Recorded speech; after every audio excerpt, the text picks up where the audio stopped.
Direktorat Samapta Bayangkara atau Ditsabara Polda Lampung menangkap 9 orang yang hendak tawuran di Jalan Yosudarso, Gang Ikan Semadar, Kelurahan Sukaraja, Kecamatan Bumi Waras, Kota Bandar Lampung pada Kamis pukul 4.15 WIB.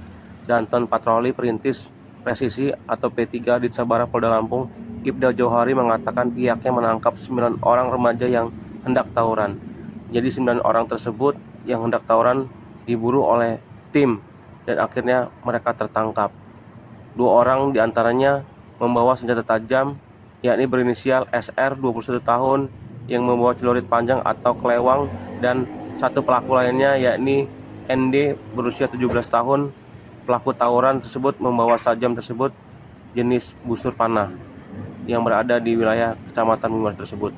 Pelaku sudah diamankan dan diserahkan kepada pihak Polresta Bandar Lampung untuk penyelidikan lebih lanjut. Ibda Johari mengatakan korban tidak ada dalam kejadian tersebut dan kedua pelaku yang membawa sajam langsung diamankan oleh pihak kepolisian Polda Lampung dan diserahkan kepada pihak Polresta Bandar Lampung.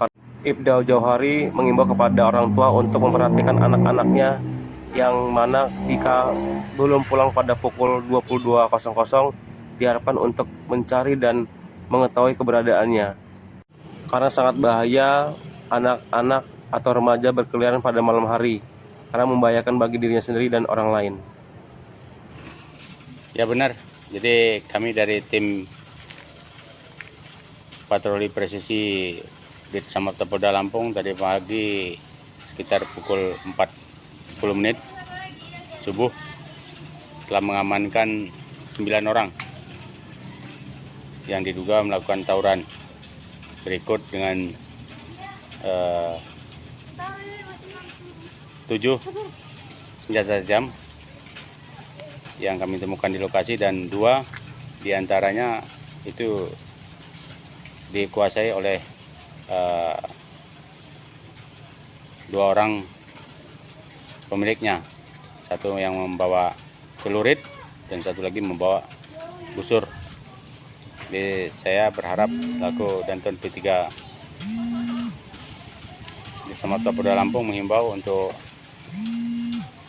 para orang tua bisa lebih peduli akan keberadaan anak-anaknya, terutama di malam hari.